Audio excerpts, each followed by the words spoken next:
வாழ்க்கையில் சில சந்தர்ப்பங்களில் நாம் சில அவமானங்களை சந்திச்சே தீர வேண்டியிருக்கு. என்ன பண்ணுறது, காலம் அப்படி. அவமானப்படுறவங்க உடனே அடங்கி போயிடுறது தான் உலக வழக்கம். அவமானப்பட்டால் உடனே சீறி எழறவங்களும் உண்டு. ஆனால் அதையே ஒரு சவாலாக எடுத்துக்கிட்டு முன்னுக்கு வர்றவங்களும் சில பேர் இருக்கிறாங்க. அவங்க ரொம்ப அபூர்வம். இன்றைக்கி மனோதத்துவ நிபுணர்கள்லாம் என்ன சொல்கிறாங்க தெரியுமா? அவமானப்பட்டுட்டா உடனே அடங்கி போயிடக்கூடாதான். அதையே ஒரு சவாலாக எடுத்துக்கிட்டு மனசில் ஒரு வைராக்கியத்தோடு முயற்சி பண்ணினா வாழ்க்கையில் எல்லாரும் முன்னேறலாமா.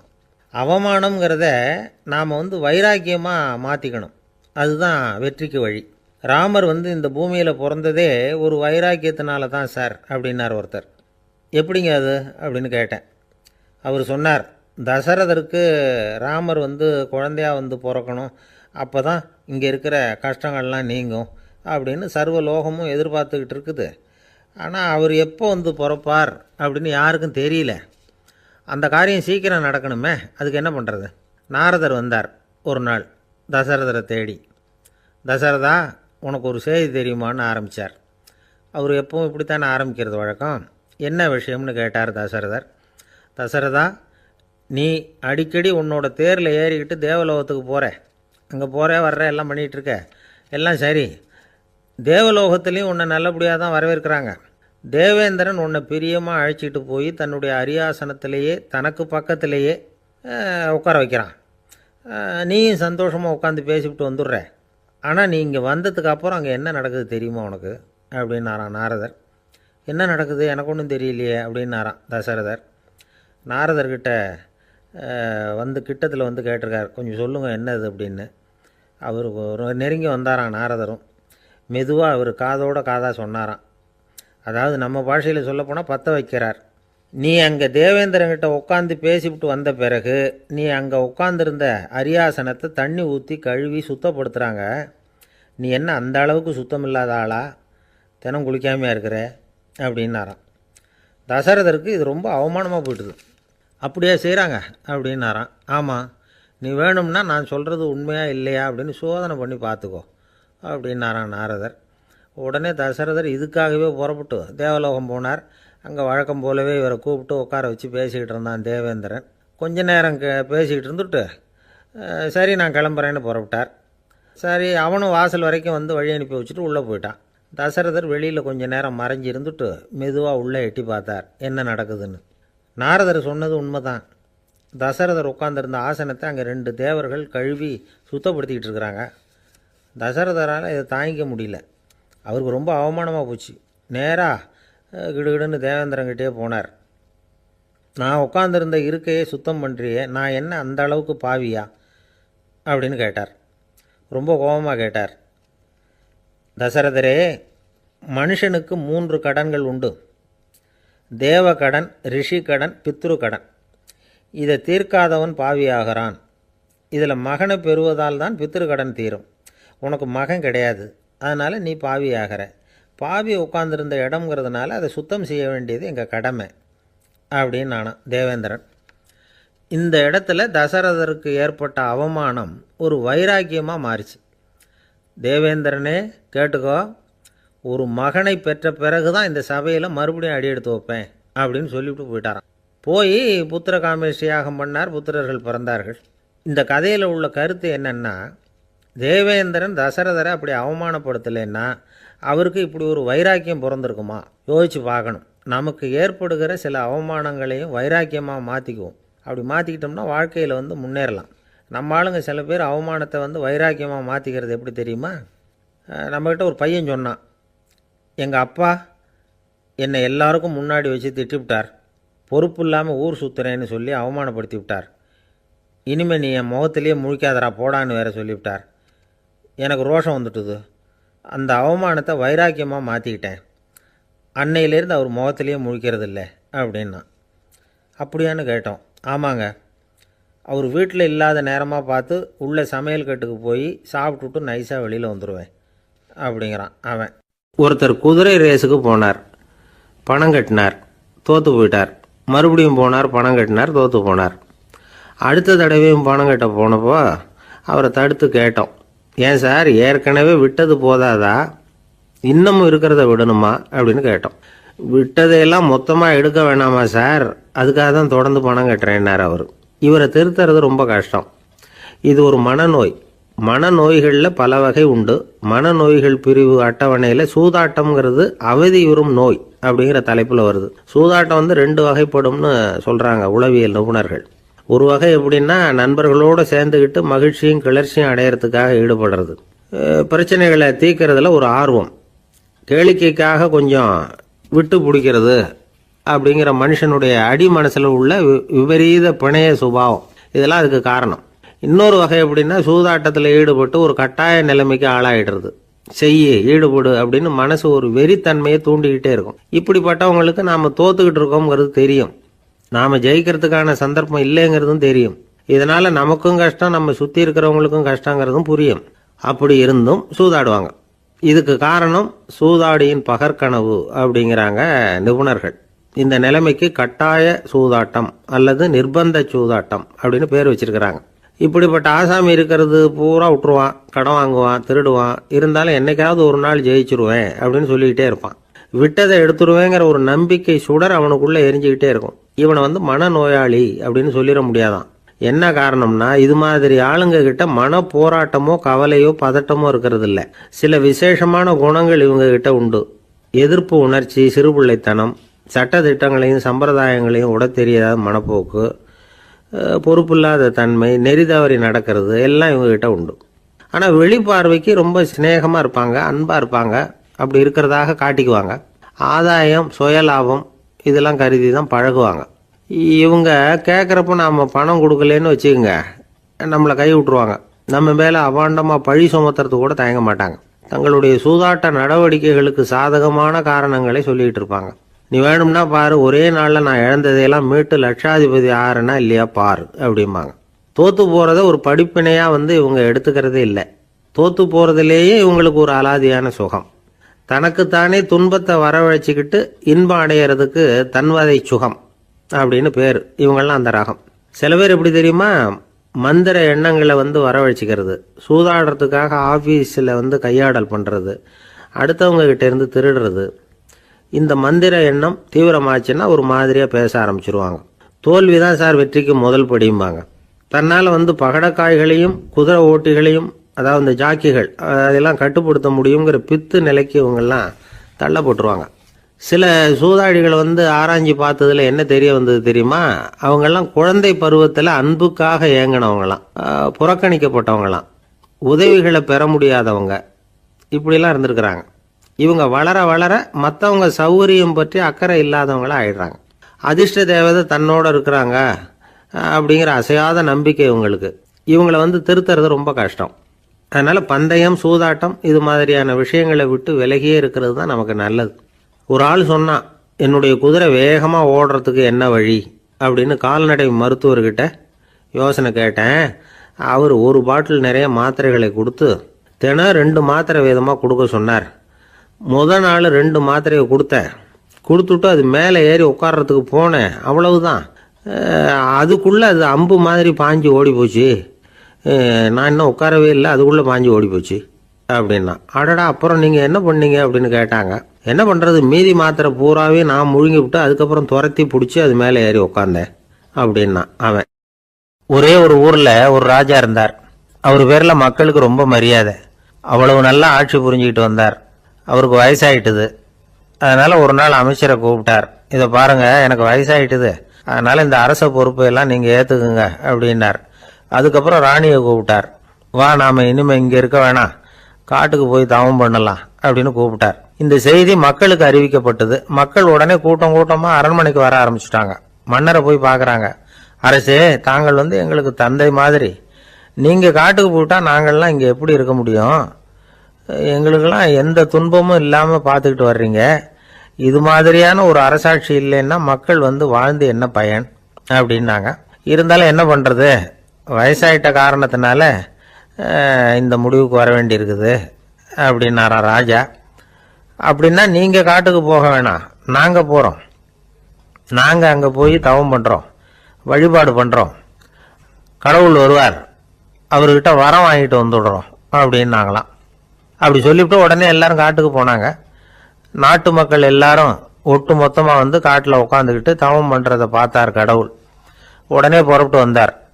எல்லாரும் இப்படி வந்து உட்காந்துருக்கிறீங்களே, என்ன வேணும் உங்களுக்கு அப்படின்னு கேட்டார். உடனே மக்கள் எல்லாரும் ஒரு குரல்ல சொன்னாங்க, சுவாமி, எங்கள் மன்னன் ரொம்ப நாளைக்கு நல்லபடியா இருக்கணும். அவர் வந்து மகிழ்ச்சியாகவும் உடல் நலத்தோடும் இருந்தாதான் நாங்க அமைதியா வாழ முடியும் அப்படின்னாங்க. சரி, அதுக்கு என்ன செய்யணும் அப்படின்னாரு ஆண்டவன். எங்க மன்னருக்கு இன்னும் ஒரு 100 வருஷம் ஆயுள கொடுங்க அப்படின்னாங்க. அவ்வளவு தானே, சரி அப்படியே ஆகட்டும் அப்படின்னு சொல்லிவிட்டு ஆண்டவன் போயிட்டார். மக்கள் மகிழ்ச்சியோட திரும்பி வந்தாங்க. மன்னா, கடவுள் வரம் கொடுத்துட்டார், நீங்க 100 வருஷம் வாழ போறீங்க அப்படின்னாங்க. இதை கேட்டதும் ராணி ராஜாவை வணங்கி நான் தவம் செய்ய போறேன் அப்படின்னு புறப்பட்டாங்க. உடனே மக்கள் என்ன நினைச்சாங்க தெரியுமா? ஐயோ, நாம ராஜாவுக்கு மட்டும்தானே நீண்ட ஆயுள் வேணும்னு வரம் வாங்கணும், ராணிக்கு வாங்கலையே, அதுதான் கோபத்துல புறப்பட்டாங்க போல இருக்கு அப்படின்னு நினைச்சு வருத்தப்பட்டாங்க. ஆனா ராணி நினைச்சது அது இல்லை. ராணி போய் தவம் பண்ணாங்க, கடவுள் காட்சி கொடுத்தார். இவங்க கேட்குறாங்க, சுவாமி, ராஜாவுக்கு மட்டும் 100 வருஷம் ஆயுள்னு வரம் கொடுத்துட்டீங்க, அப்படின்னா குடிமக்களும் 100 வருஷம் இருக்கணும். இப்படிப்பட்ட குடிமக்கள் இல்லைன்னா அப்படிப்பட்ட அரசன் இருந்து என்ன பிரயோஜனம் அப்படின்னாங்களாம். ஆண்டவன் பார்த்தார், சரி அவங்களும் 100 வருஷம் வாழ்வாங்க, அது மட்டும் இல்லை நீயும் 100 ஆண்டு காலம் வாழ வரமளிக்கிறேன் அப்படின்னு சொல்லிவிட்டு மறைஞ்சிட்டார். இதுல ஆண்டவன் வர்றதும் மறையறதும் முக்கியம் இல்லை. இதுல கவனிக்க வேண்டியது ஆள்கிறவனின் விசால மனம், குடிமக்களின் விசால மனம், ஆள்கிறவன் மனைவியினுடைய விசால மனம். இப்படி ஒரு நாடு இருந்துட்டுதுன்னா எப்படி இருக்கும் வாழ்க்கை நினைச்சு பாருங்க. அதனாலதான் பெரியவங்கள்லாம் சொல்றாங்க, இதய வாசல் திறந்தே இருக்கணும், இதயத்தின் கதவுகளை மூடாதீங்க அப்படின்னு சொல்லுவாங்க. என்கிட்ட ஒருத்தர் சொன்னார், என்னுடைய இதய வாசல் எப்பவும் திறந்தே தான் இருக்குதுன்னார். எதனால் அப்படி சொல்றீங்க அப்படின்னு கேட்டோம். டாக்டரே சொல்லிவிட்டார், என்னுடைய இதயத்தில் ஒரு ஓட்டை இருக்குது அப்படின்னு, வால்வு சரியில்லையா அப்படிங்கிறார். கடற்கரை ஓரமா ஒரு பெரியவர் கையால மணலை கீறிக்கிட்டே உட்காந்துருக்கிறார். என்னத்தையும் தேடிட்டு இருக்கிறது மாதிரி தெரிஞ்சது. மெதுவா கிட்டத்துல போய் என்னத்தை தேடிட்டு இருக்கிறீங்க அப்படின்னு கேட்டோம். அவரு சாவகாசமா நிமிந்து பார்த்து நிம்மதியை தேடிட்டு இருக்கிறேன்னார். நாங்க ஒரு மாதிரி ஆயிட்டோம். இருந்தாலும் சமாளிச்சுக்கிட்டு, சார், மணல்ல வந்து கிழிஞ்சல் தான் கிடைக்கும், நிம்மதி கிடைக்காது அப்படின்னோம். சரி, இன்னைக்கு வசமா நம்ம கிட்ட ஒரு ஆள் மாட்டிக்கிட்டார் அப்படின்னு நினைச்சு அவர் பக்கமா போய் உட்காந்துக்கிட்டு கதை சொல்ல ஆரம்பிச்சிட்டோம். ஒரு பெரிய மன்னர் இருந்தார். அவருக்கு எல்லா வசதியும் இருந்தது. இருந்தாலும் ஒரே ஒரு குறை, அது என்னன்னா நிம்மதி இல்லைங்கிற குறை. அரண்மனையில தினமும் கலை நிகழ்ச்சி, நாட்டியம் எல்லாம் நடந்துகிட்டு தான் இருந்தது. இருந்தாலும் நிம்மதி இல்லை. சரி, நிம்மதி எங்க கிடைக்கும் அப்படின்னு தேட ஆரம்பிச்சார். உடனே அதுக்கான முயற்சிகள்ல தீவிரமா இறங்கினார். நாட்டுல உள்ள தத்துவ மேதைகளை எல்லாம் கூப்பிட்டுட்டு வர சொன்னார். எல்லாரும் வந்து சேர்ந்தாங்க. அவங்கள பார்த்து நிம்மதி எங்க இருக்குது அப்படின்னு விசாரிச்சார். அவங்களுக்கு அது தெரிஞ்சா ஏன் இப்படி ராஜா முன்னாடி வந்து நின்றுட்டு இருக்க போறாங்க? ராஜாவோட கேள்விக்கு ஒவ்வொருத்தரும் ஒவ்வொரு மாதிரி விளக்கம் கொடுக்க ஆரம்பிச்சிட்டாங்க. எந்த பதிலும் ராஜாவுக்கு திருப்தி அளிக்கக்கூடிய அளவுக்கு இல்லை. சரி, போயிட்டு வாங்கன்னு சொல்லி அவங்கள எல்லாம் அனுப்பி வச்சுட்டார். ஒரு நாள் அவர் மாளிகையில உப்பருகையில நின்றுட்டு இருக்கிறார். அந்த சமயத்துல தெருவுல ஒரு பிச்சைக்காரன் ரொம்ப உல்லாசமா பாட்டு பாடிக்கிட்டே போயிட்டு இருக்கிறான். குரல்ல ஒரு சந்தோஷம், நடையில ஒரு மிடுக்கு. அவன்கிட்ட கொஞ்சம் கூட கவலை இருக்கிறதா தெரியல. உடனே ராஜா அதை பார்த்தார். ஏவலாளிகளை வந்து கைதட்டி கூப்பிட்டார். உடனே ஓடி போய் அந்த பிச்சைக்காரனை இங்க அழைச்சிட்டு வாங்கன்னு உத்தரவு போட்டார். இவங்க உடனே ஓடி போய் அவனை கூப்பிட்டாங்க. அரண்மனைக்கு வாழ்ந்தாங்க. அவன் வரல. அரண்மனைக்குள்ள அடி எடுத்து வைக்க மாட்டேன்னு சொல்லிவிட்டான். ராஜா கிட்ட வந்து விஷயத்தை சொன்னாங்க. அவருக்கு ரொம்ப ஆச்சரியம், இப்படி ஒரு ஆள் இருக்கிறானா அப்படின்னு. சரி, அவன் என்னதான் சொல்றான் அப்படின்னு விசாரிச்சார். இவங்க மறுபடியும் தெருவுக்கு போய் கேட்டாங்க. என்ன பார்க்கணும்னா ராஜா விருப்பப்பட்டாருன்னா அவரை வேணும்னா இங்க வர சொல்லுங்க அப்படின்னு சொல்லிவிட்டான். அதை வந்து ராஜா கிட்ட சொன்னாங்க. அவருக்கு கோபம் வரல. இவ்வளவு சுதந்திர உணர்வோடு இருக்கிறவன் சாதாரண ஆளா இருக்க முடியாது அப்படின்னு நினைச்சார். உடனே கிடுகிடுன்னு இறங்கி தெருவுக்கு வந்தார். பிச்சைக்காரங்கிட்ட போனார். நீ கவலைப்படாம சந்தோஷமா பாடிக்கிட்டு போறியே, அது எப்படி முடியுது உன்னால அப்படின்னு கேட்டார். ஏன் அப்படி கேக்குறீங்கன்னாவ, அதுக்கு இல்ல, எனக்கு அரண்மனையில எவ்வளவோ சுகபோகங்கள்லாம் இருக்கு, இருந்தாலும் நிம்மதி இல்லை. இது ஏன்னு எனக்கு தெரியல. இந்த தேசத்துல உள்ள அறிஞர்களை எல்லாம் கூப்பிட்டு கேட்டு பார்த்துட்டேன், அவங்களுக்கும் தெரியல. உன்னை கேட்டா தெரியும்னு நினைச்சேன், அதனாலதான் சந்திக்கிறதுக்கு ஆசைப்பட்டேன். ஆனா நீ வரமாட்டேன்னு விட்டியே அப்படின்னார். பிச்சைக்காரன் கடகடன்னு சிரிக்க ஆரம்பிச்சுட்டான். மகிழ்ச்சிக்கும் உங்களுக்கும் தடையா இருக்கிறது இந்த மாளிகை தான். இதை விட்டுட்டு வெளியில வந்துட்டா நிம்மதி தேடிட்டு வந்துரும்னா. நான் அரசன், எனக்குன்னு கடமைகள் இருக்கு, அதையெல்லாம் விட்டுட்டு எப்படி வர முடியும்னார் ராஜா. ரெண்டும் ஒரே நேரத்துல கிடைக்கணுங்கிறது முடியாத காரியம். உங்க சுகபோகத்துக்கு விலையாதான் உங்க நிம்மதியை கொடுத்துக்கிட்டு இருக்கிறீங்க. என்ன பாருங்க, என்கிட்ட எதுவும் இல்ல, அதனால எதுவும் போயிடுமோங்கிற பயமும் இல்ல, நிம்மதியா இருக்கிறேன் அப்படின்னா அவன்.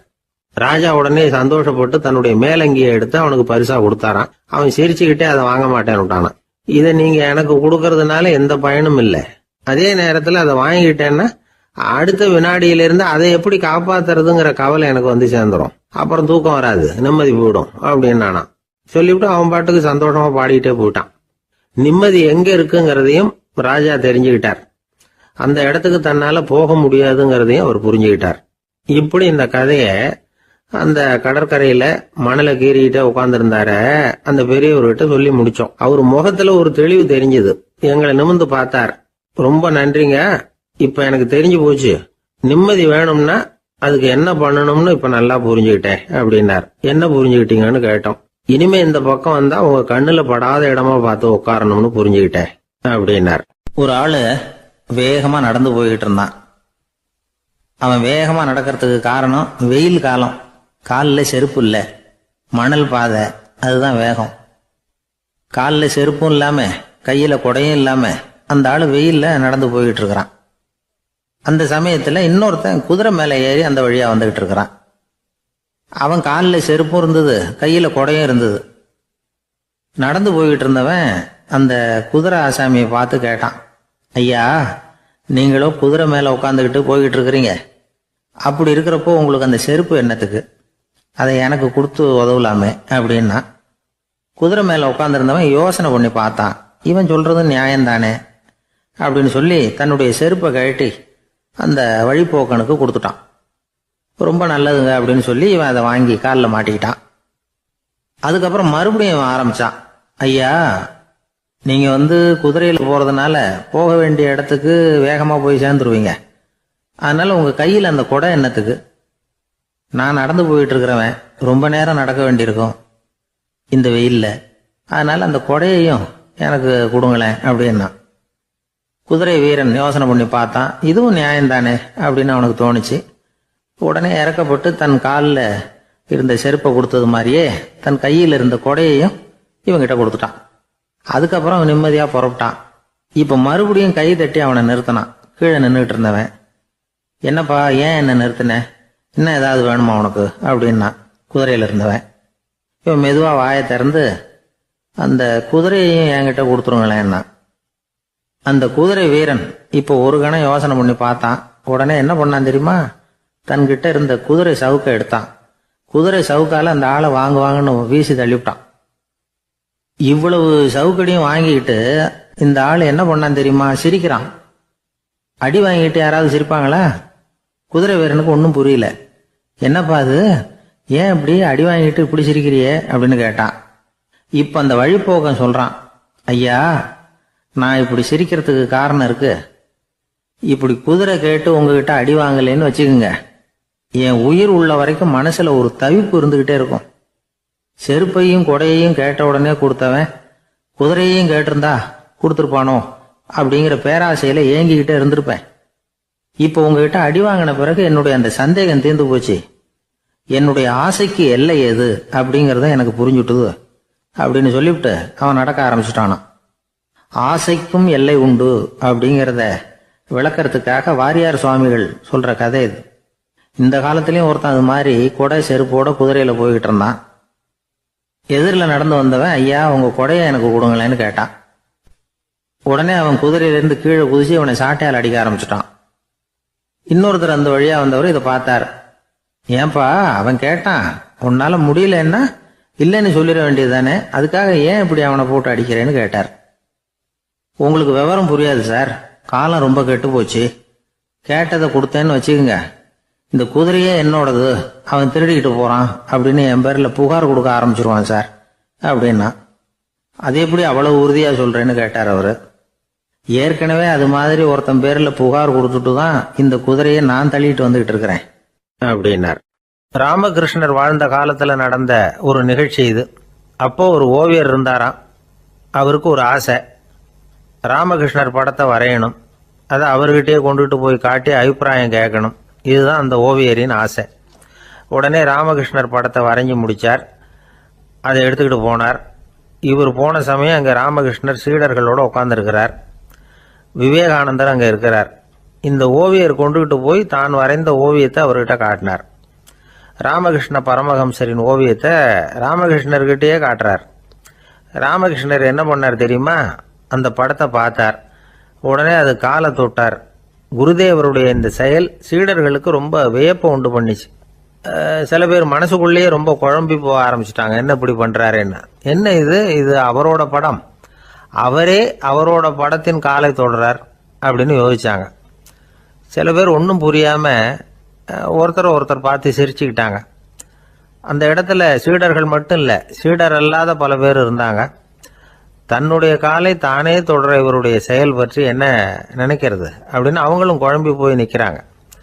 அந்த படத்தை வரைஞ்சி அவர்கிட்ட காட்டின அந்த ஓவியருக்கும் அதிர்ச்சி. இருந்தாலும் அவர் சீடர் கிடையாது. அதனால் கொஞ்சம் துணிச்சலை வர வச்சுக்கிட்டு கேட்டார், என்னங்க இது?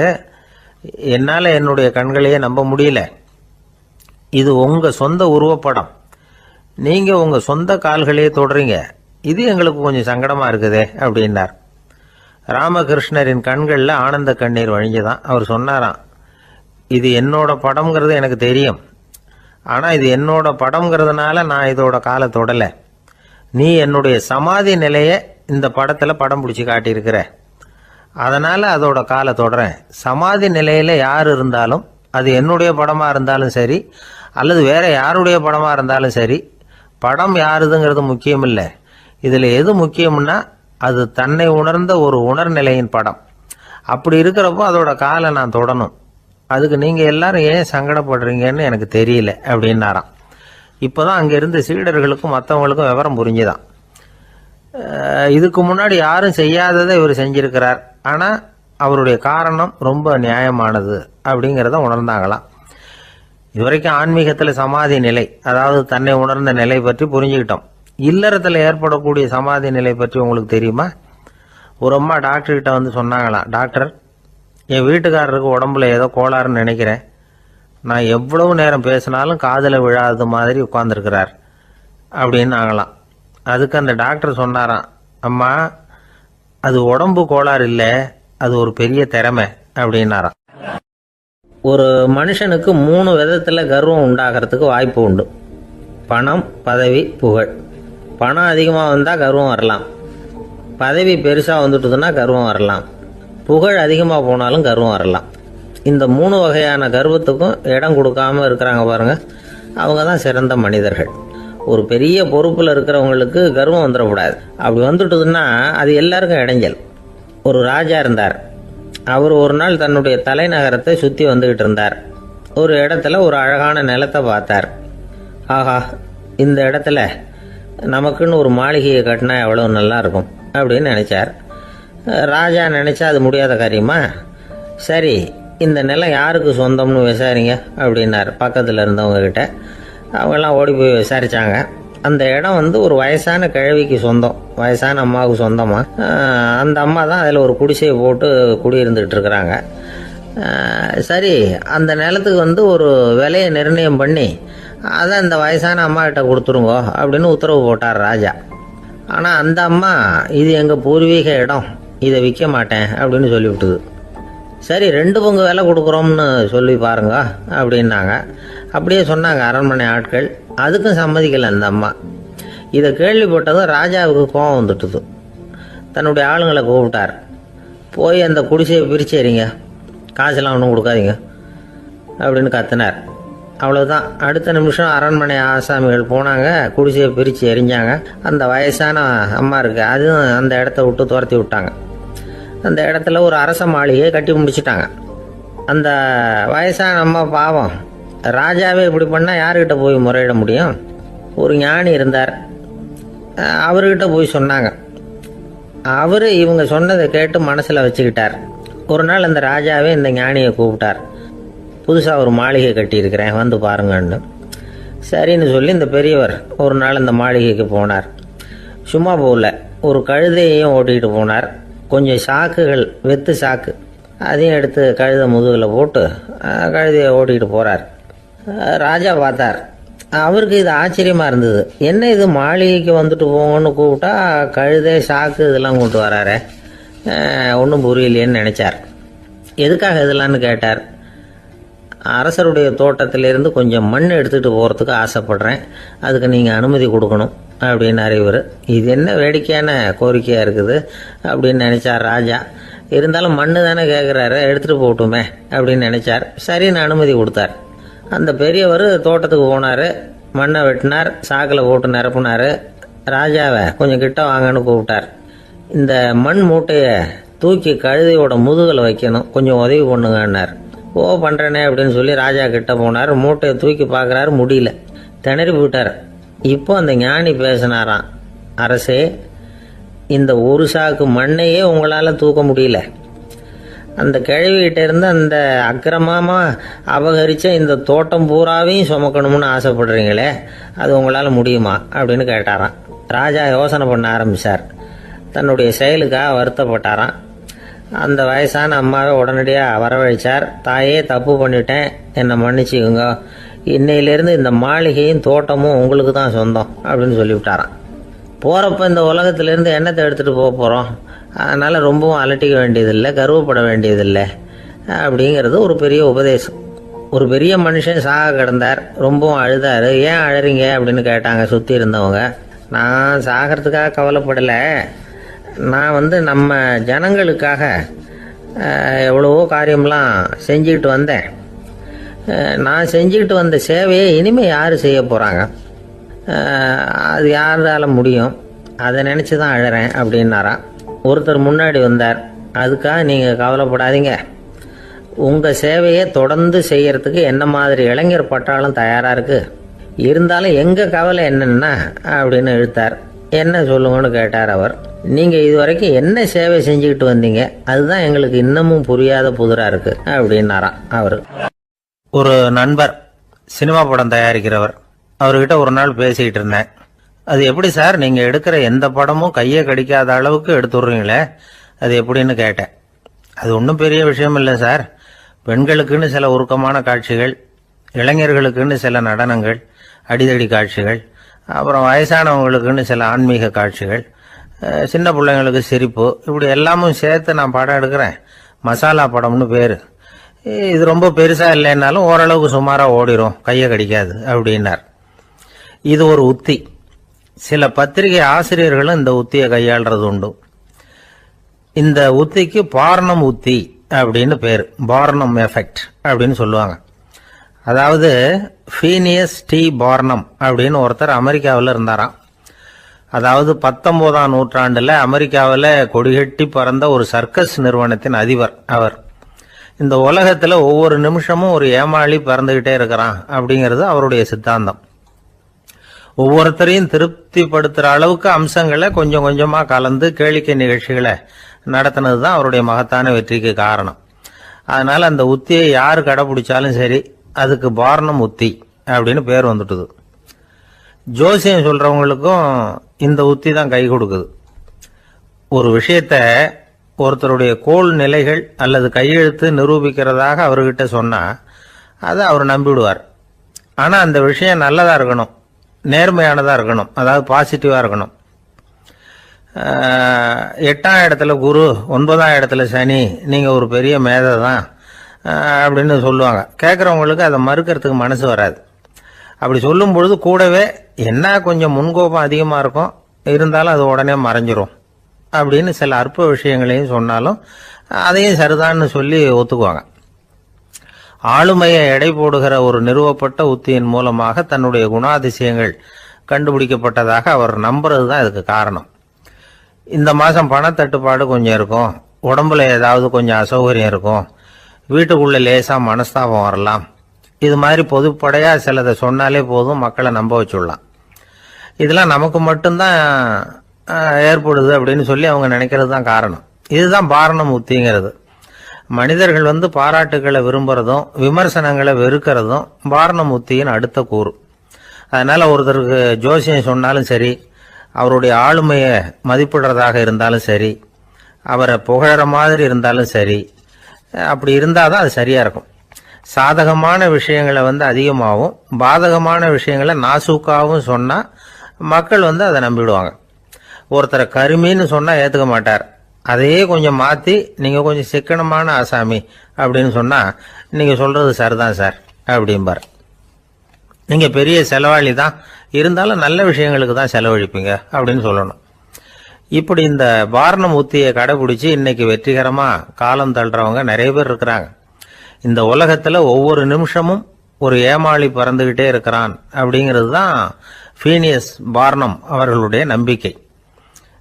அதை விட அடுத்தவங்களை ஏமாளியாக நினைக்கிற மனுஷர்கள் தான் இன்னைக்கு உலகத்தில் ரொம்ப அதிகம். ஒருத்தர் தன்னுடைய மேல் அதிகாரிகிட்ட போய், ஐயா ஒரு நாள் லீவு வேணும், என் தங்கச்சிக்கு கல்யாணம் அப்படின்னார். அவரு பார்த்தார், ஒரு 10 நிமிஷம் வெளியில் இருங்கன்னார். 10 நிமிஷம் கழிச்சு கூப்பிட்டார், இதை பாருங்க நீங்கள் சொல்கிறது பொய், இப்போ உங்கள் தங்கச்சிக்கு ஃபோன் பண்ணேன், அவங்க தனக்கு 2 வருஷத்துக்கு முன்னாடியே கல்யாணம் ஆயிட்டதாக சொல்கிறாங்க அப்படின்னார்.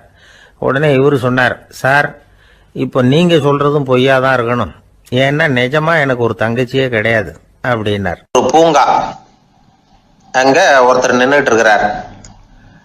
நின்றுக்கிட்டே ஏதோ ஆழ்ந்த யோசனையில் இருக்கிறார். அந்த பக்கமாக இன்னொருத்தர் வந்தார். இவரை கவனிச்சார். என்ன யோசனைன்னு கேட்டார். எப்படி எழுந்திருக்கிறதுன்னு யோசனை பண்ணிட்டு இருக்கிறேன்னார். அவர் கேட்டவருக்கு ஒரு மாதிரி ஆயிட்டுது. ஏற்கனவே நின்றுகிட்டு இருக்கிற ஒருத்தர் எப்படி எழுந்திரிச்சு நிற்கிறதுன்னு யோசிக்கிறாருன்னா அது ஆச்சரியம் தானே. அதுக்கப்புறம் இவர் யோசிக்க ஆரம்பிச்சார், என்ன இவர் இப்படி பேசுறாரு அப்படின்னு. கீழே விழுந்தாதானே எழுந்திரிச்சு நிற்க முடியும். அதனால எழுந்திருக்கணும்னு நினைக்கிறவங்க முதல்ல கீழே விழணும். இவர் முதல்ல கீழே விழணும், அதுக்கப்புறம் தான் எழுந்திருக்கிறது எப்படின்னு சிந்திக்க முடியும். இந்த உலகத்துல எல்லாருமே கீழே விழுந்து எழுந்தவர்கள் தான்.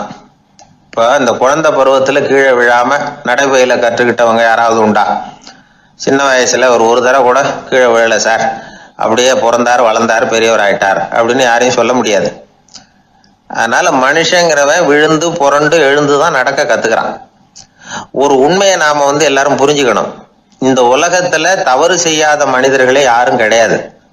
அப்படி இருக்கிறப்போ எப்போதாவது நாம தவறு பண்ணிவிட்டோம்னா அதுக்காக மனசு உடைஞ்சு போயிடக்கூடாது, வாழ்க்கையில வெறுப்பு வந்துடக்கூடாது. ஒரு தவறு நடந்துட்டுதா அதுக்காக மனசு உடைஞ்சு போடாதீங்க, அதை ஒரு பாடமா எடுத்துக்கங்க. அதே தவறு மறுபடியும் நடக்காம வேணும்னா பாத்துக்கலாம், அது போதும். தடைக்கல்ல படிக்கல்லாம் மாத்திக்கணும், இதுதான் இதுல முக்கியம். ஒரு அலுவலகம், அங்க ஒரு அதிகாரி, அவர் உயர்ந்த பதவியில் இருந்தார், சிறந்த நிர்வாகின்னு பேர் வாங்கினவர். அவர் தனக்கு கீழே வேலை செய்யறவங்க கிட்ட எல்லாம் சொல்லுவாராம், இந்த நிறுவனத்துல நீங்க எத்தனை தடவை வேணும்னாலும் தவறுகள் செய்யலாம், ஆனா ஒரே விஷயம் என்னன்னா ஒரே தவறை மறுபடியும் செய்யக்கூடாது, அது முக்கியம் அப்படின்பாராம். இதை மேம்போக்கா பார்த்தா அவர் ஏதோ தன்னுடைய ஊழியர்களை தவறு செய்ய தூண்டுறது மாதிரி தெரியும். ஆனா உண்மை அப்படி இல்லை. இன்னைக்கு என்ன நடக்குது தெரியுமா? அநேகமா எல்லா மனிதர்களுமே ஒரே தவறை தான் மறுபடியும் மறுபடியும் செய்யறாங்க. விளையாட்டு வீரர்கள் ஒரே மாதிரியான தவறுகளை திரும்ப திரும்ப செய்யறது உண்டு. கணக்கு எழுதுறவங்கள பாருங்க, ஒரே தப்ப மறுபடியும் மறுபடியும் செய்வாங்க. அலுவலகம் வருகிறவர்களை கவனிங்க, ஒரு நாள் தாமதமா வந்தா பரவாயில்ல, தினமும் தாமதமா வருவாங்க. இது மாதிரி செய்த தவறையே திரும்ப திரும்ப செய்யறதுக்கு என்ன காரணம் அப்படின்னா சோம்பல், ஞாபக மறதி, கவனக்குறைவு, தன்னுடைய திறமை பேர்ல அளவுக்கு மீறிய நம்பிக்கை, இப்படி இதுல ஏதாவது ஒரு காரணமா இருக்கலாம் அப்படிங்கிறாங்க இது பற்றி ஆய்வு செய்கிற வல்லுநர்கள். ஒரு தடவை செஞ்ச தவிர மறுபடியும் செய்யறது இல்லைன்னு முடிவு செஞ்சுக்கிட்டு அதை செயல்படுத்த கத்துக்கணும், அது போதும், வாழ்க்கை வெற்றிகரமா அமையும் அப்படிங்கிறாங்க அந்த அனுபவசாலிகள். அதனால வெற்றிகரமா வாழ்க்கையில நடைபோட விரும்பும் இளைஞர்கள் தவிர்க்க வேண்டியது என்னன்னா, முதல்ல சோம்பலை தவிருங்கள், சுறுசுறுப்பாக இயங்குங்கள் அப்படிங்கிறது அவங்க அறிவுரை. 2வது ஞாபக மறதி, எந்த செயல்லையும் ஈடுபாடு வேணும், அக்கறை வேணும். 3வது கவனக்குறைவு, எதையும் அலட்சியப்படுத்தக்கூடாது. 4வது என்னால முடியாதது எதுவுமே கிடையாது அப்படிங்கிற அளவுக்கு மீறிய நம்பிக்கை, அது ஆபத்துல கொண்டு போய் விட்டுரும். அதனால முதல் தவறு உங்களுக்கு ஒரு பாடமா அமையணும். ஒரு மனிதர் அவர் தன்னுடைய 2 காதுலையும் கட்டு போட்டுக்கிட்டு வந்தார். அவருடைய நண்பர் அதை கவனிச்சுட்டார். என்ன சார் ஆச்சு, 2 காதுலையும் கட்டு போட்டுருக்கீங்களே அப்படின்னு விசாரிச்சார். ஒண்ணுமில்லை சார், வீட்டில் ரொம்ப ஆர்வமாக டிவியில் கிரிக்கெட் மேட்ச் பார்த்துக்கிட்டு இருந்தேன். அப்போது என்னுடைய மனைவி துணிகளுக்கு அயர்ன் பண்ணிகிட்டு இருந்தாங்க. அயர்ன் பாக்ஸை அப்படியே வச்சுட்டு அடுப்பங்கரைக்கு போயிட்டாங்க. அந்த சமயம் பார்த்து டெலிஃபோன் பண்ணி அடிச்சுது. அவசரமாக ஓடி போய் அதை எடுத்து காதில் வச்சேன். அப்போ தான் தெரியும் அது அயர்ன் பாக்ஸுங்கிற விஷயம். சூடாக இருந்ததா, சுட்டு விட்டுது அப்படின்னாரு. ஒரு காது சரி சார், 2 காதும் ஏன் அப்படி ஆச்சு அப்படின்னு கேட்டார். அதே ஆள் மறுபடியும் ஃபோன் பண்ணா சார் அப்படின்னாரு. இவர் எவ்வளோ தூரம் யோசிச்சிருப்பார் பாருங்க. அதனால ஒரு தவறு மறுபடியும் நடக்கக்கூடாது. முதல் தவறு உங்களுக்கு ஒரு பாடமாக அமையட்டும் அப்படிங்கிறது தான் இதுல இருந்து நாம தெரிந்து கொள்ள வேண்டிய கருத்து. அதனால தவறுகள் அதெல்லாம் தடைக்கெல்லாம் நினைக்க வேண்டாம், படிக்கெல்லாம் நினைப்போம். அப்படி நினைச்சோம்னா வாழ்க்கையில வெற்றி நிச்சயம். வாழ்க்கையில வெற்றி பெற என்ன வழி? இது ஒரு முக்கியமான கேள்வி. இதுக்கு எல்லாரும் பொதுவா சொல்ற ஒரு பதில், உழைச்சா வெற்றி பெறலாம் அப்படிங்கிறது தான். வாழ்க்கையில வெற்றி பெற உழைப்பு மட்டும் இருந்தா போதாது, நேர்மையும் வேணும் அப்படிங்கிறார் பால் ஹாஃப்மேன். இவர் யார் தெரியுமா? இவர் ஒரு பெரிய பொருளாதார நிபுணர். 2வது உலகப் போர் முடிஞ்ச சமயம் அப்போ இவர் அமெரிக்காவின் நிதி ஆலோசகரா இருந்தார். தன்னுடைய வாழ்க்கையில நடந்த பழைய நிகழ்ச்சி ஒன்று அவர் சொன்னார். இளம் வயசுல படிச்சு முடிச்சதும் அவர் வேலை தேடிக்கிட்டு இருந்தாராம். அப்போ ஒரு கால்நடை வைத்தியர்கிட்ட போய் வேலை கேட்டிருக்காரு.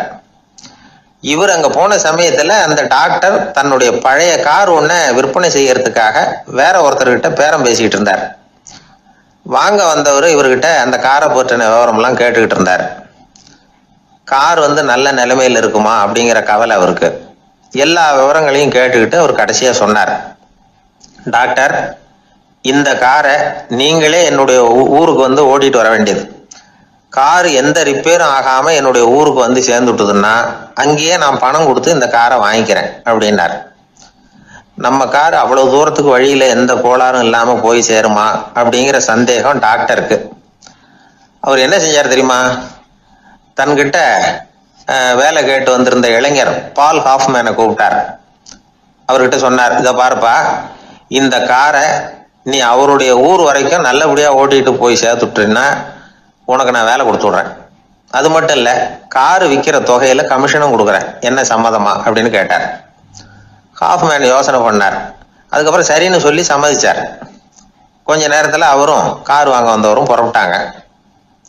இவர் ரொம்ப சிரமப்பட்டு வழியில எங்கேயும் நிறுத்தாம காரை ரொம்ப சாமர்த்தியமா ஓட்டிட்டு போய் சேர்த்துட்டார். இவரை அழைச்சிக்கிட்டு வீட்டுக்குள்ள போனார். அப்புறம் கேட்டார், இதை பாருப்பா, இப்ப சொல்லு, இந்த காரோட நிலைமை இப்ப எப்படி இருக்கு? உண்மையிலேயே இது நல்ல நிலைமையில இருக்குதா? உன்னுடைய மனசாட்சிப்படி பதில் சொல் அப்படின்னார்.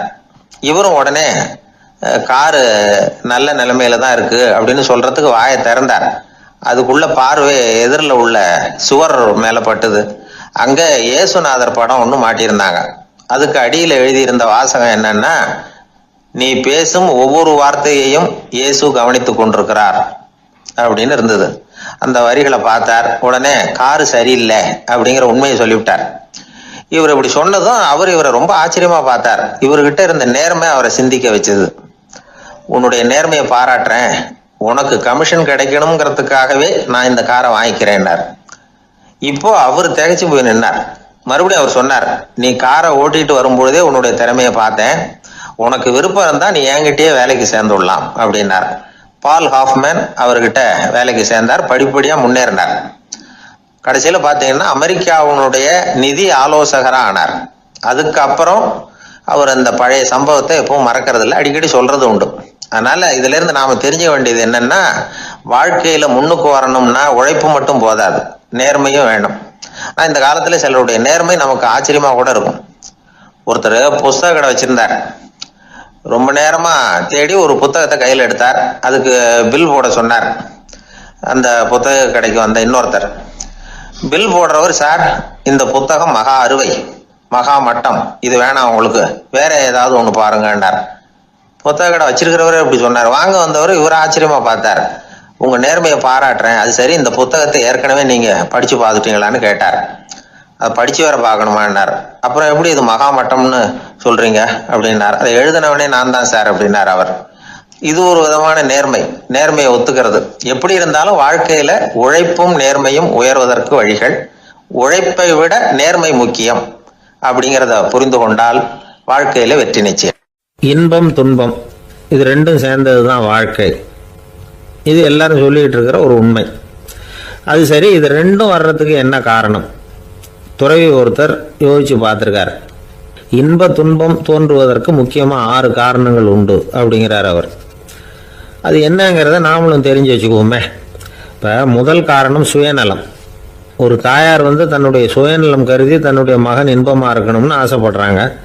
மகனும் அப்படியே ஆசைப்படுறான். அதனால் தாயாரின் இன்ப துன்பங்களை பார்த்துட்டு மகனும் இன்ப துன்பம் அடையிறான். அந்த அம்மாவுக்கும் அதே நிலைமை தான். 2வது காரணம் உறவு. நான் துறவியான பிறகு கூட உறவுங்கிற காரணத்தினால தான் தாயாருடைய சுக துக்கங்களை கண்டு நானும் சுக துக்கம் அடைகிறேன். என் தாயாருடைய நிலைமையும் இதுதான் அப்படிங்கிறார் ஒரு துறவி. 3வது காரணம் என்னென்னா அறிமுகம். எனக்கு அறிமுகமான ஒருத்தரை ரயில் நிலையத்தில் சந்திக்கிறேன். அவர் தன்னுடைய பணப்பையை எங்கேயோ தொலைச்சி விட்டு வருத்தப்பட்டுக்கிட்டு இருக்கிறார். நானும் வருத்தப்படுறேன். அந்த சமயத்தில் யாரோ ஒருத்தர் இதுதானே அவங்க பணப்பை அப்படின்னு சொல்லி கொண்டாந்து நீட்டுறார். பணப்பையை தொலைச்சவர் சந்தோஷப்படுறார், நானும் சந்தோஷப்படுறேன். இது அந்த துறவி சொல்கிற அனுபவம். 4வது காரணம் என்னென்னா கருணை.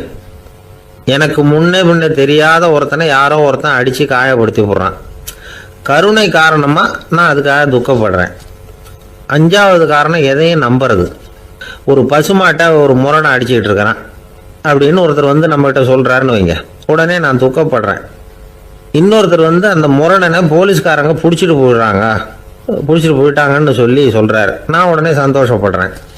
3வதாக ஒருத்தர் முதல் 2 பேரும் சொன்னது பொய்யுங்கிறார். அப்போ நான் இன்ப துன்பம் ரெண்டுமே இல்லாமல் நிம்மதியாக இருக்கிறேன். இது ஒரு விதம்.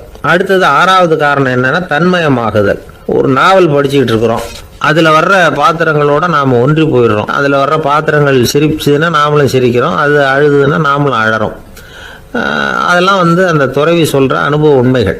இன்ப துன்பம் இது ரெண்டும் தோன்றுவதற்கு சுயநலம், உறவு, அறிமுகம், கருணை, எதையும் நம்புறது, தன்மயமாகிறது, இது எல்லாம் தான் முக்கிய காரணம் அப்படின்னு அவர் சொல்கிறார்.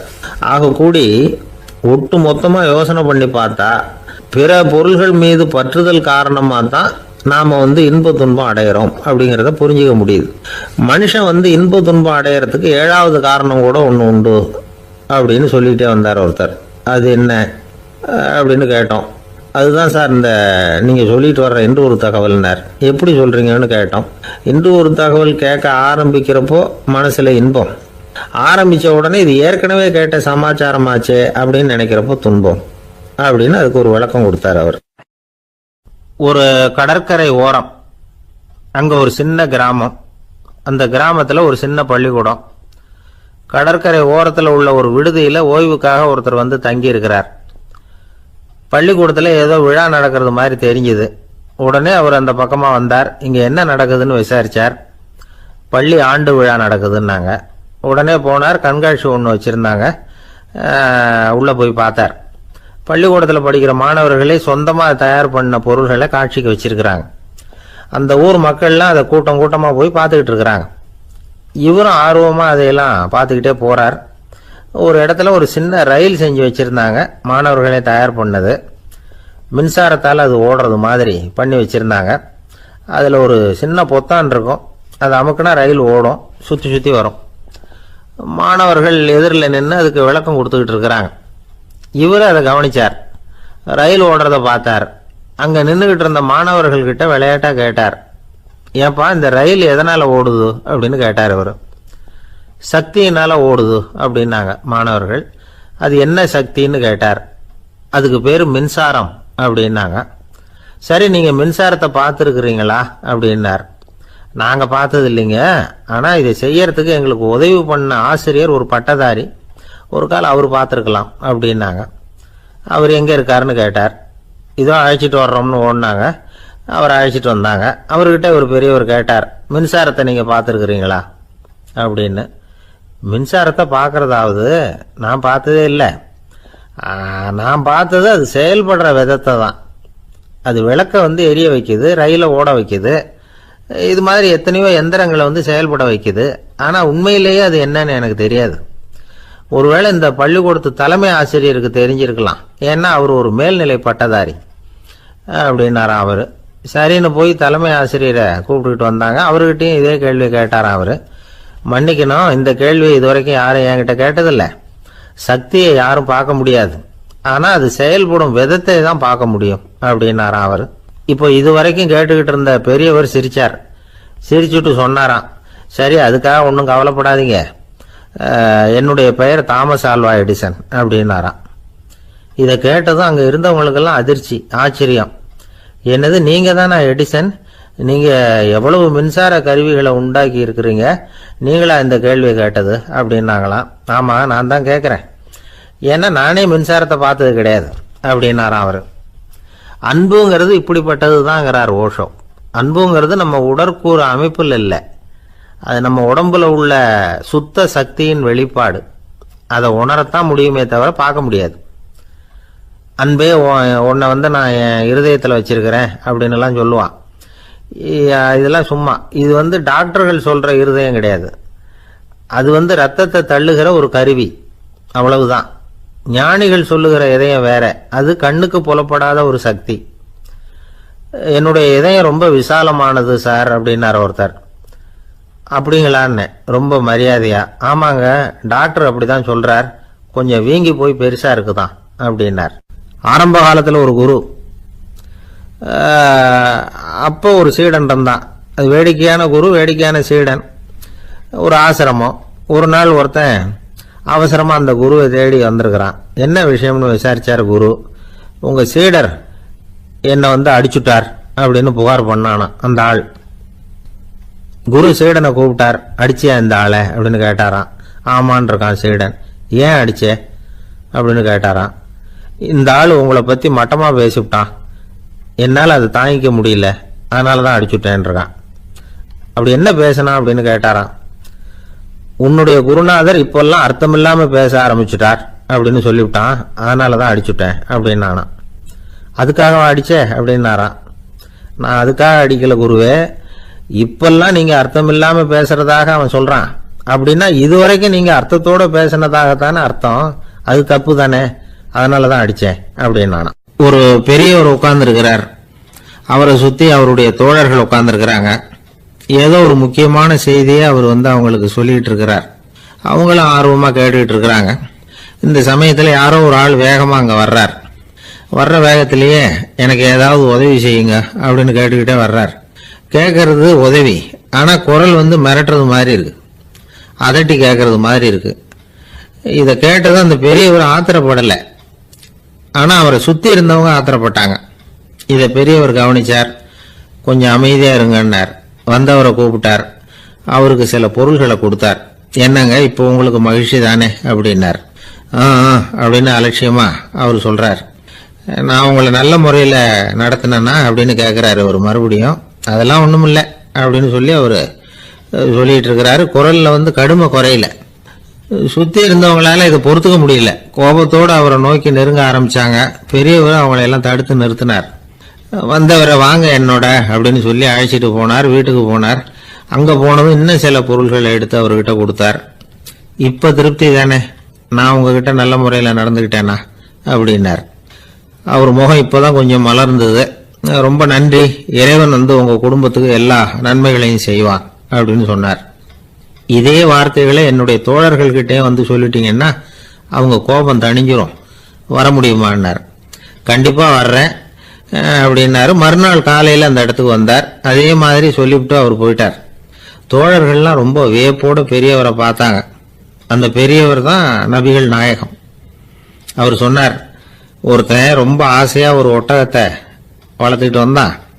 ஒரு நாள் அந்த ஒட்டகம் கயத்தை அறுத்துக்கிட்டு ஓடி போயிட்டுது. அக்கம் பக்கத்தில் இருக்கிறவங்கெல்லாம் அந்த ஒட்டகத்தை பிடிக்கிறதுக்கு முயற்சி பண்ணாங்க. அதை துரத்திட்டு ஓடினாங்க. ஒட்டகம் தாறுமாறா ஓட ஆரம்பிச்சது. இந்த சமயத்தில் ஒட்டகத்தை வளர்த்தவன் அங்கே ஓடி வந்தான். நீங்கள் அதை ஒன்றும் செய்ய வேணாம், விட்டுருங்க, அதோட சுபாவம் எனக்கு நல்லா தெரியும், அதை சுலபமாக என்னோட வழிக்கு கொண்டுட்டு வந்துட முடியும், நான் பார்த்துக்கிறேன், விட்டுருங்க அப்படின்னா. எல்லாரும் விலகி போயிட்டாங்க. இவன் என்ன செஞ்சான் தெரியுமா? கொஞ்சம் புல்லை கையில் எடுத்துக்கிட்டு அந்த ஒட்டகத்தை நெருங்கினான். அவ்வளவுதான். அது ஓடி இவன் காலடியில் உட்காந்துக்கிட்டது. செல்லமாக அதை அப்படியே தடவி கொடுத்தான். முதுகில் ஏறி உட்காந்துக்கிட்டான். அது பாட்டுக்கு சாதுவாக நடந்து போகுது. இந்த கதையை நபிகள் நாயகம் தம்முடைய தோழர்களுக்கு சொல்றார். ஒட்டகத்தை மட்டும் இல்ல, சில மனிதர்களையும் கூட சில விதத்துல அணுகிதான் அவர்களை சீர்திருத்த வேண்டியிருக்குது அப்படிங்கறத அவங்களுக்கு உணர்த்தினார். இது ஒரு அழகான உளவியல் அணுகுமுறை. சில குடும்ப தலைவர்கள் கூட இந்த ஒட்டகம் மாதிரி நடந்துகிறது உண்டு, அப்புறம் அடங்கி போறதும் உண்டு. ஒரு குடும்ப தலைவர் காலையில எழுந்திரிச்சதுலேருந்து சத்தம் போட்டு கத்திக்கிட்டு இருப்பார். பக்கத்தில் இருந்தவங்கெல்லாம் ஓடி போய் சமாதானம் பண்ணி பார்த்தாங்க. அவர் ஓயறது மாதிரி தெரியல. கடைசியில் அவர் மனைவி வந்தாங்க. நீங்கள் எல்லாம் விலைக்கு போயிடுங்க, அவர் சுபாவம் எனக்கு தெரியும், நான் பார்த்துக்கிறேன் அப்படின்னாங்க. சரின்னு எல்லாரும் போயிட்டாங்க. சாயந்தரமாக பார்க்குறாங்க, அவர் சத்தம் இல்லாமல் ஒரு மூலையில் உட்காந்துருக்கிறார். ரொம்ப சாதுவா. ஆச்சரியமாக இருந்தது. என்னம்மா பண்ணீங்கன்னு கேட்டாங்க. அது ஒன்றும் இல்லைங்க, ஒரு வேளை சாப்பாட்டை நிறுத்தினேன், பட்னி போட்டேன், அவ்வளவுதான் அப்படின்னாங்க அந்த அம்மா. ஆஃபீஸில் வேலை பார்க்குற ஒருத்தர் வந்தார். பேசாமல் ஒரு 10 நாள் லீவு போட்டுடலாமா பார்க்குறேன் அப்படின்னார். ஏன்னு கேட்டோம். என்னுடைய மேலதிகாரி ஒரு முசுடு சார், அவர்கிட்ட வேலை பார்க்குறது ரொம்ப கஷ்டமாக இருக்குது அப்படின்னார். ஆஃபீஸில் வேலை பார்க்குறவங்கெல்லாம் ஒரு விஷயத்தை நல்லா ஞாபகத்தில் வச்சுக்கணும். மேலதிகாரிங்கிறவர் ஒரு பெரிய மகான் இல்லை, அவரும் ஒரு மானிட பிறவிதான். சராசரி மனுஷனுக்குள்ள பலம் பலவீனம் ரெண்டும் அவருக்கும் உண்டு. அதனால அவரை கொஞ்சம் அனுசரித்து போகிறதுக்கு பழகிறது தான் நல்லது. மேலதிகாரிகளில் பல வகை உண்டு. அதில் முக்கியமாக 3 வகை. அதில் ஒரு வகை எப்படி தெரியுமா? உங்களை ஒரு வேலை செய்கிற மெஷினாக மட்டுமே நினைக்கக்கூடிய வகை. இவங்கெல்லாம் எப்படின்னா, எங்கேயாவது வெளியூர் போயிருந்தா கூட அங்கேருந்து ஃபோன் பண்ணுவாங்க, அந்த வேலை என்னாச்சு, இந்த வேலை என்னாச்சு அப்படின்னு. இவங்களுக்கெல்லாம் உங்கள் நலனை பற்றியோ உங்கள் குடும்பத்தை பற்றியோ அக்கறை இருக்காது. நீங்கள் சொல்கிற யோசனை எதுவும் இவங்ககிட்ட எடுபடாது. கொடுத்த வேலையை பாரு, நீ எனக்கு புத்தி சொல்ல வேணாம் அப்படிம்பாங்க. இவங்களை அனுசரித்து போகிறதுக்கு ஒரே வழி, இவங்க எதை சொன்னாலும் சரின்னு சொல்லிவிட்டு வேலையை கவனிக்க வேண்டியது தான். இவங்ககிட்ட வேற எந்த கேள்வியும் கேட்டுக்கிட்டு இருக்கக்கூடாது. ஆமா சாமி போடுறது கௌரவ குறைச்சல் இல்லை, அது ஒரு அலுவலக சௌகரியம், அவ்வளவுதான். இன்னொரு வகையான மேலதிகாரிகள் எப்படி தெரியுமா? இவங்கெல்லாம் ஆபீஸ் வேலையை பற்றி அதிகமாக கவலைப்பட்டுக்கிட்டு இருக்க மாட்டாங்க. தங்களுடைய சொந்த இமேஜ் பாதிக்கப்படக்கூடாதுங்கிறதுலயே கவனமா இருப்பாங்க. இவங்கெல்லாம் அடிக்கடி உங்க நலனை விசாரிப்பாங்க. அதே மாதிரி நீங்களும் அவரை விசாரிக்கணும்னு எதிர்பார்ப்பாங்க. இந்த ரக அதிகாரிகளுக்கெல்லாம் புது வருட வாழ்த்து அனுப்பலாம், பிறந்த நாள் வாழ்த்து அனுப்பலாம். அவருக்கு எங்கேயாவது ஒரு பாராட்டு விழா நடந்தால் முதல் வரிசையில் போய் உட்காந்து உங்க முகத்தை காட்டலாம். ஆபீஸ் வேலையை மட்டுமே பார்க்குற பணியாளர்கள் இது மாதிரி அதிகாரிகள் கிட்ட நல்ல பேர் வாங்க முடியாது. இன்னொரு வகையான மேலதிகாரிகள் உண்டு. அவங்க எப்படின்னா, ஆபீஸ் வேலையை பற்றியும் கவலைப்பட மாட்டாங்க, தனக்கு கீழே வேலை பார்க்குறவங்கள பற்றியும் கவலைப்பட மாட்டாங்க. எக்காரணம் கொண்டும் தன்னுடைய பொசிஷனுக்கு ஆபத்து வந்துடக்கூடாதுன்னே நினைக்கக்கூடியவங்க இவங்க. இவங்களால கடுமையான வேலை செய்யவும் முடியாது, தீர்மானிக்கவும் முடியாது. எந்த முடிவையும் எடுக்காம அப்படியே தள்ளி போட்டுக்கிட்டே போடுவாங்க எல்லாத்தையும். இதனால என்ன ஆகும்னா, இவருக்கு கீழே வேலை பார்க்குற உங்களுக்கு பொறுப்பு அதிகமாயிடும். இவங்க கிட்ட போய் பிரச்சனையை மட்டும் சொல்லி பிரயோஜனம் இல்லை, அதுக்கான முடிவுகளை நீங்களே சொல்லணும். அப்போதான் இது மாதிரி அதிகாரிகள் கிட்ட நல்ல பேர் வாங்கலாம். அட்லீஸ்ட் கெட்ட பேர் வாங்காமலாவது காலம் தள்ளலாம். ஆபீஸில் வேலை பார்க்குறவங்க முக்கியமாக சில விஷயங்களை ஞாபகத்தில் வச்சுக்கணும். ஆபீஸில் நடக்கிற நல்லது கெட்டது எதுவாக இருந்தாலும் உடனடியாக மேலதிகாரிகிட்ட தெரிவிக்கிறது நல்லது. 3வது மனிதர் மூலமாக அதை அவர் தெரிஞ்சுக்கிறது அவ்வளவு நல்லதில்லை. எந்த மேல் அதிகாரியுமே தான் இந்த சர்பாஸ் செய்யப்படுறத விரும்புறதில்லை. அதனால அவருக்கு தெரியாமல் மேலிடத்துக்கு மணி எழுதி போடக்கூடாது. அப்படி எழுதி போடுறவங்க சில பேர் இருக்கிறாங்க. நீங்களும் உங்கள் மேலதிகாரியும் தொழில் ரீதியாக ஒரே படிப்பு படித்தவராக இருக்கலாம். அப்படி இருந்ததுன்னா அட்ஜஸ்ட் பண்ணி போகிறது கொஞ்சம் கஷ்டம்தான். இதை மனசில் வச்சுக்கிட்டு நடந்துக்கணும். உங்களுக்கும் அவருக்கும் அபிப்பிராய பேதமா, அது அவருக்கும் உங்களுக்கும் உள்ள தனிப்பட்ட பிரச்சனை, அதை விளம்பரப்படுத்திக்கிட்டு இருக்கக்கூடாது. அது அவருடைய கோபத்தை கிளறும். உங்கள் மேலதிகாரி உங்கள் கூட படித்தவராக இருக்கலாம், அதுக்காக அவரை எல்லாருக்கும் முன்னாடி அடைய கிச்சாமி எப்படா இருக்க அப்படின்லாம் கேட்டுக்கிட்டு இருக்கக்கூடாது. பொதுவாக யாரும் அதை விரும்புறதில்லை. இவ்வளவையும் உங்கள் மனசில் வச்சுக்கிட்டு கொஞ்சம் சாமர்த்தியமாக நடந்துக்கிட்டீங்கன்னா ஆபீஸ் உங்களுக்கு அவஸ்தையாக இருக்காது, ஆனந்தமாக இருக்கும். ஒரு மேலதிகாரி தன்கிட்ட வேலை பார்க்குற ஒருத்தரை பற்றி ரொம்ப பெருமையாக சொன்னாராம். எங்கள் ஆபீஸில் எவ்வளவோ பேர் வேலை பார்க்குறாங்க, எல்லாரும் தினமும் ஏதாவது பிரச்சனைகளை சொல்லிகிட்டு இருப்பாங்க. ஆனால் இவர் ஒருத்தர் மட்டும்தான் இது வரைக்கும் என்கிட்ட எந்த பிரச்சனையும் சொன்னதே இல்லை. அவர் பாட்டுக்கு வருவார், வேலை பார்ப்பார், போயிடுவார் அப்படின்னாராம். நான் உடனே அவ்வளவு பெருமைக்குரிய அந்த ஊழியரை பார்த்து கேட்டேன், ஏன்பா உன்னுடைய மேலதிகாரிகிட்ட நீ எந்த பிரச்சனையும் கொண்டுகிட்டு போகிறதே இல்லையாமே அப்படின்னு கேட்டேன். அதுக்கு அவர் சொல்கிறாரு, ஆமாங்க, அது ஏன்னா அவரால் எந்த பிரச்சனையுமே தீர்க்க முடியாதுங்கிறது எனக்கு நல்லா தெரியும். அதனால் அப்படி செய்கிறேன், வேற ஒன்றும் இல்லை அப்படின்னார் ரொம்ப பொறுமையாக.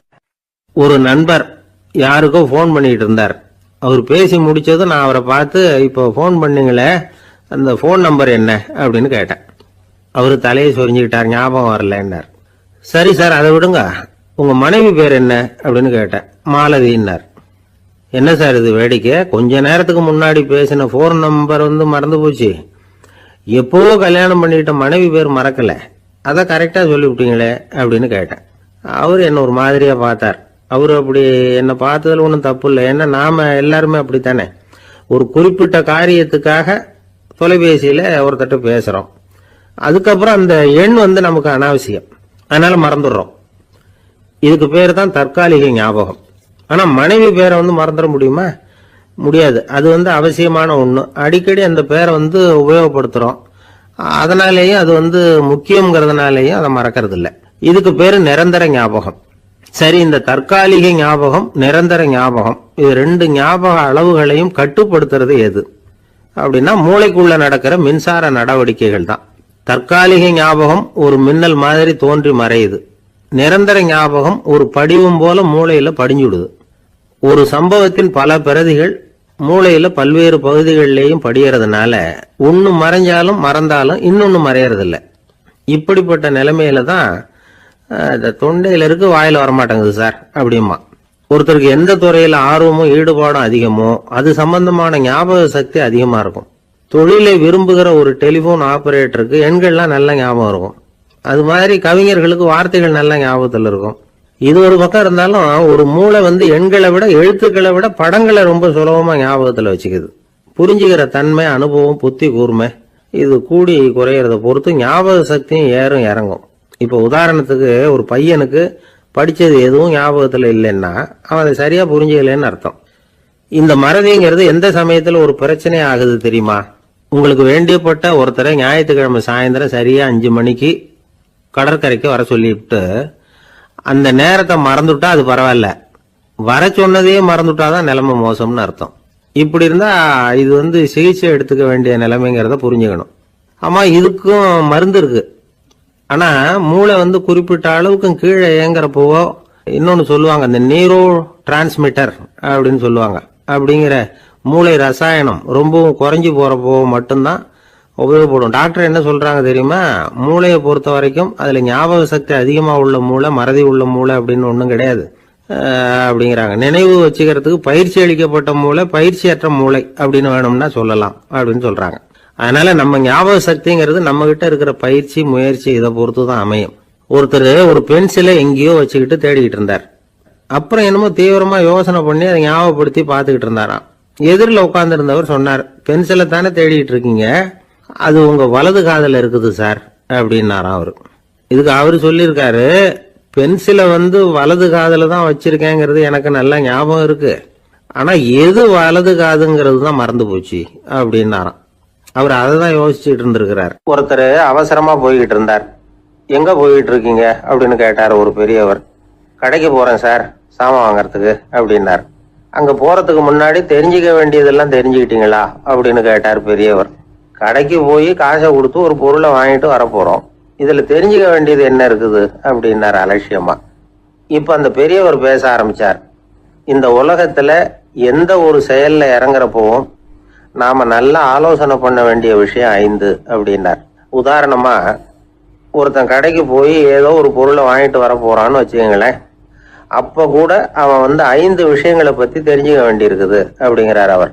முதல்ல அந்த பொருள் எப்படிப்பட்டது அப்படிங்கறத தெரிஞ்சுக்கணும். 2வதா தன்னை பத்தியும் தெரிஞ்சுக்கணும். அப்பதான் அந்த பொருள் தனக்கு தேவையா இல்லையா அப்படிங்கறத புரிஞ்சுக்க முடியும். 3வதா தெரிஞ்சுக்க வேண்டியது ஒண்ணு இருக்கு. அது என்னன்னா, அந்த பொருளை அடையறதுக்கு வழி என்ன அப்படிங்கறது தெரிஞ்சுக்கணும். அதாவது எவ்வளவு பணம் கொடுத்தா அது கிடைக்கும், இது மாதிரியான விஷயங்கள். 4வதா அந்த பொருளை அடையிறது மூலமா நாம அடையக்கூடிய பயன் என்ன அப்படிங்கறதையும் உணரணும். 5வது அந்த பொருளை அடையிறதுல இருக்கக்கூடிய தடை எது அப்படிங்கறதையும் நாம தெரிஞ்சுக்கணும். பெரியவர் பேசுறது ஏதோ தத்துவம் மாதிரி தெரியுது இல்லையா? தத்துவம் தான். அதாவது இப்படி உலகியல் வாழ்க்கையில சின்ன சின்ன விஷயங்கள்லயே நாம 5 விஷயங்களை தெரிஞ்சுக்க வேண்டி இருக்குது. அது ரொம்ப அவசியமாக இருக்குது. பேரின்ப நிலைன்னு சொல்கிறாங்கல்ல, அது மாதிரி பெரிய சமாச்சாரங்கள்லையும் இந்த 5 விஷயங்களை நாம் தெரிஞ்சுக்க வேண்டியிருக்குது.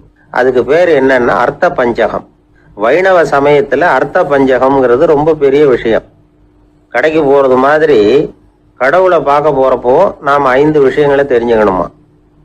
முதல்ல பரம்பொருள் அப்படிங்கிறது என்ன, அதோட தன்மைகள் என்ன, இதை தெரிஞ்சுக்கணும். இதுக்கு பேர் என்னன்னா பரமாத்ம ஸ்வரூபம் அப்படின்னு பேர். ரெண்டாவது நாம யாரு, நம்மோட தன்மை என்ன அப்படிங்கிறத தெரிஞ்சுக்கணும். நான் யாருன்னு எனக்கே தெரியலங்கிறப்போ இதை நான் சொல்றேன்னா இது என்னுடையதுன்னு சொல்றது தப்பு தானே. அப்புறம் மூணாவது விஷயம், பரம்பொருளை நாம் அடையறதுக்கு வழி எது, இது தெரிஞ்சுக்கணும். இது உபாய ஸ்வரூபம் அப்படின்னு பேர். நாலாவது விஷயம், நாம் அடைய வேண்டிய பயன்கள் என்ன அப்படிங்கறது தெரிஞ்சுக்கிறது. இதுக்கு புருஷார்த்தம் அப்படின்னு பேர்.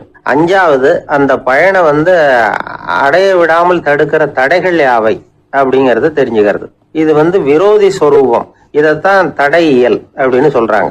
அதாவது பரமாத்மாவை பற்றிய அறிவு, ஜீவாத்மாவை பற்றிய அறிவு, உபாயம் பற்றிய அறிவு, புருஷார்த்தம் பற்றிய அறிவு, இந்த 4 அறிவுக்கும் எதிரடையா, அதாவது அதையெல்லாம் தப்பா புரிஞ்சுக்கிறதால உண்டாகக்கூடிய அறிவு விரோதி ஸ்வரூபம். என்ன இது தகவல்ல ஏதாவது கதை சொல்லுவீங்கன்னு பார்த்தா ஏதோ தத்துவம் பேசிட்டு இருக்கிறீங்களே அப்படின்னு நினைக்கலாம். இதுவும் தெரிஞ்சுக்க வேண்டிய ஒரு பெரிய விஷயம்தான். காதுல போட்டு வச்சா எப்போவாவது உபயோகப்படும். என்னுடைய நண்பர் ஒருத்தர் ஒரு நாள் என்கிட்ட சொன்னார், சார் அடுத்த மாசம் தஞ்சாவூர்ல ஒரு கல்யாணம், போறதா வேண்டாமா அப்படின்னு ஒரே குழப்பமா இருக்கு அப்படின்னார். நான் உடனே இந்த அர்த்த பஞ்சக உபதேசம் பண்ண ஆரம்பிச்சேன்.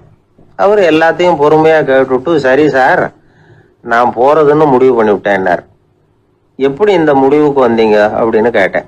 அவர் சொன்னாரு, சார் அந்த 2வது பாயிண்ட் ஒன்று சொன்னீங்களே, அதை புரிஞ்சுக்கிட்டதுக்கு அப்புறம்தான் இந்த முடிவுக்கு வந்தேன் அப்படின்னார். என்ன 2வது பாயிண்ட்ன்னு? அதாவது தன்னை பத்தி புரிஞ்சுக்கணும் அப்படின்னு சொன்னீங்க. உடனே என்னை பத்தி புரிஞ்சுக்கிட்டேன், நான் யாருங்கிறது எனக்கு தெரிஞ்சுது. உடனே